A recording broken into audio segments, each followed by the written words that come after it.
Welcome in. Today we are diving headfirst into Henrik Ibsen's Ghosts. Oh, ghosts. You sent over a treasure trove of materials for this one. I did.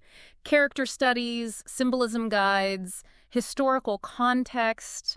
We're talking the whole shebang. We really went all in on this one. We did. You know what's so fascinating about Ghosts is that it wasn't just your average family drama. Okay. It was like Ibsen lit a stick of dynamite Okay. and tossed it right into the lap of polite society. Dynamite in the lap of polite society. Exactly. That's one way to put it. I'm seeing a lot about realism in these materials you sent.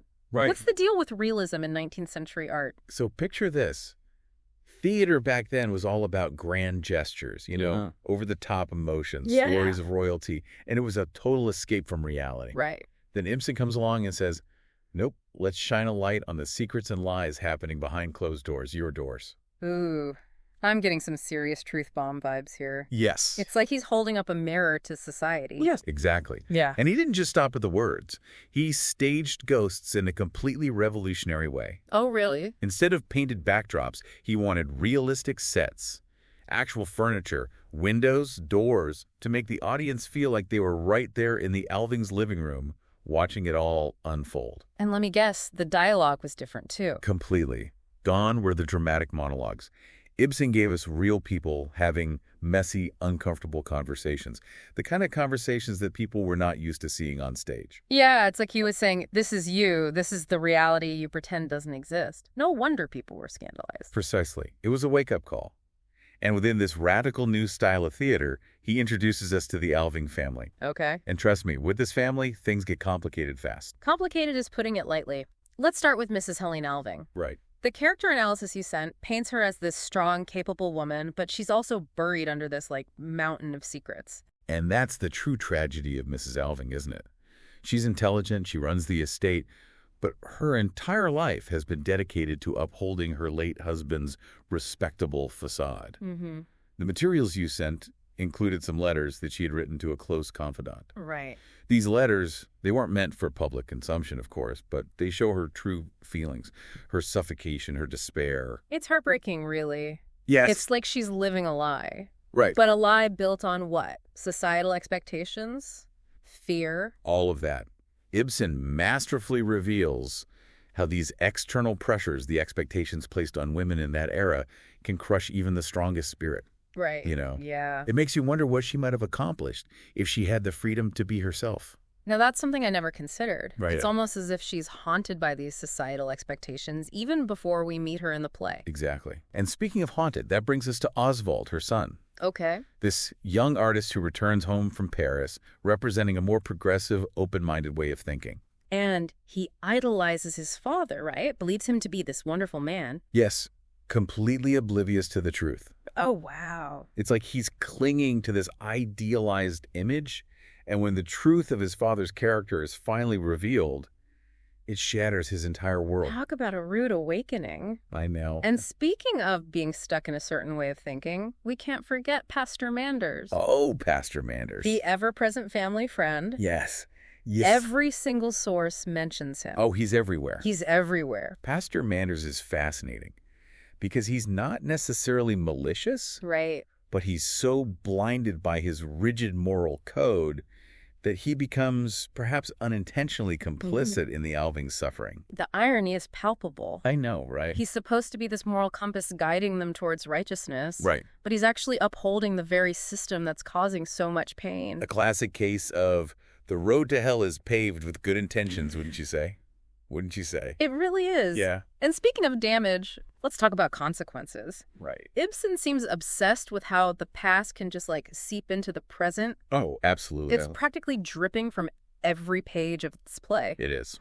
What are some of the juiciest examples we're seeing in these sources? Well, as we delve deeper into Captain Alving's past, his infidelity, his treatment of Helene, it becomes increasingly clear how profoundly these actions have shaped the present.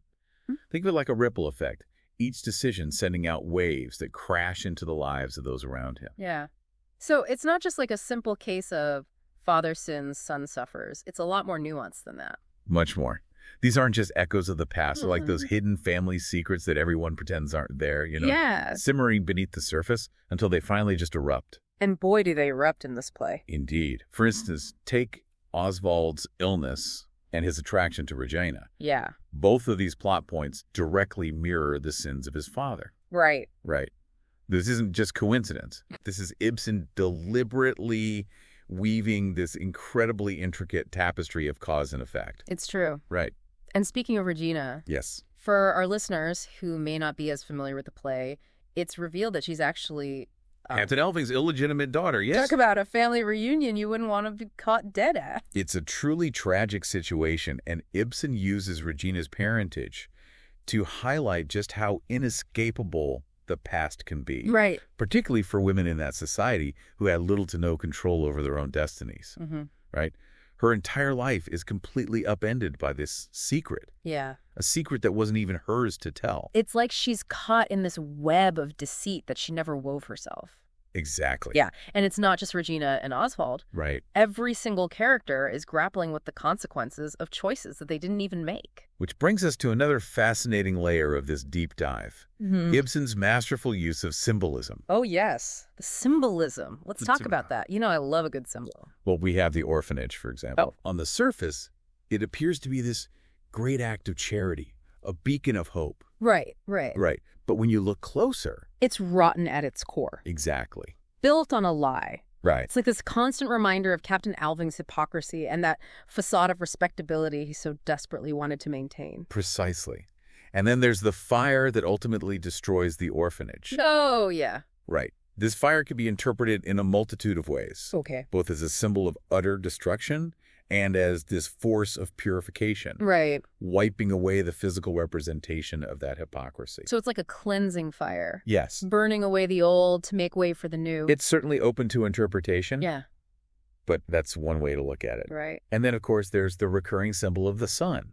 Oh, the sun. How does that play into all of this? Well, remember Oswald's description of the joy he experienced in Paris, Mhm. the vibrancy of life that he felt there. Yeah. The sun, for him, represents the freedom, the creativity, Right. everything he longs for, but can't seem to find in his restrictive hometown. Right. Like symbolic of a life he could have had. Exactly. Yeah. Right. And then there's the motif of disease, which takes on a larger, more metaphorical meaning within the play. You're talking about Oswald's supposed syphilis. Yes. The source material mentions that it's actually medically impossible for him to have contracted it from his father in the way that the play implies. Right? That's correct. And some scholars suggest that Ibsen, who was writing during the same time that Sigmund Freud was developing his theories of psychoanalysis, may have intended Oswald's illness to symbolize a different kind of inheritance. Right. The burden of societal and familial expectations Right. passed down from one generation to the next. Wow. So it's less about a literal physical disease and more about the insidious nature of these societal pressures that can just feel inescapable. Like they're woven into our very DNA. Precisely. The disease becomes this potent metaphor for the decay, the moral corruption that festers beneath the surface of this seemingly respectable family. It's about the sins of the father, not in a biblical sense, Right. but in the sense that we are all shaped by the world that came before us. Wow. There's so much more to it than meets the eye. I know, right? Secrets, lies, symbolism. It's a lot. It's a lot to take in, It is. even for seasoned theater goers. Oh, yeah? But it makes me wonder, Okay. why does any of this still matter to us today? Right. Over a century later, what makes Ghosts such an enduring piece of literature? That's the hallmark of truly great art, isn't it? Right. It transcends time and place. Yeah. You know, the questions Ibsen grapples with in Ghosts, Mm-hmm. individual freedom versus societal expectations, Right. the weight of truth and deception, Yeah. the consequences of our actions, both intended and unintended. Right. These are questions we still wrestle with today.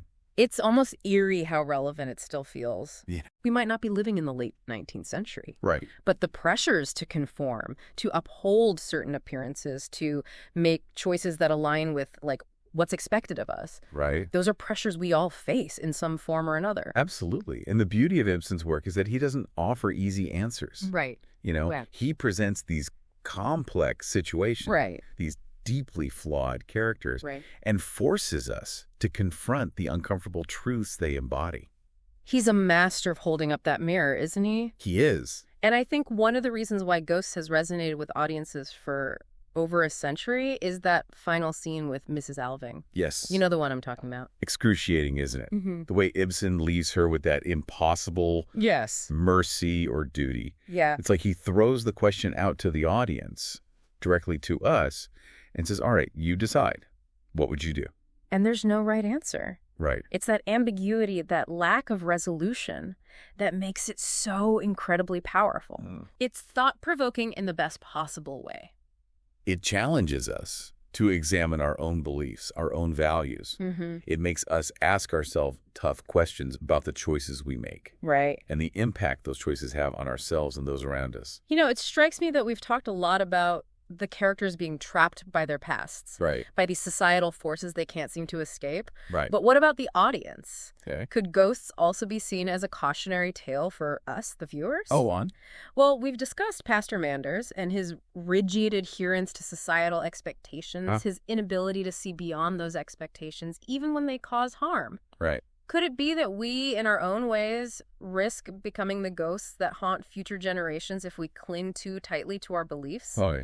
Even when presented with new information or different perspectives? That is a truly fascinating question. Right. And one I believe Ibsen himself would be delighted to have inspired. Yeah. It reminds us that engaging with art, truly engaging with it, isn't a passive activity. Right. It's a dialogue that extends beyond the final page, the final curtain call. Right. It's something we carry with us. Something to ponder, for sure. And on that note, we'll leave our listeners with that thought-provoking question to chew on. Yes. Thank you so much for joining us on this deep dive into Henrik Ibsen's Ghosts. It's been a pleasure. It's been an absolute pleasure exploring these themes and ideas with you. Likewise. All right, until next time.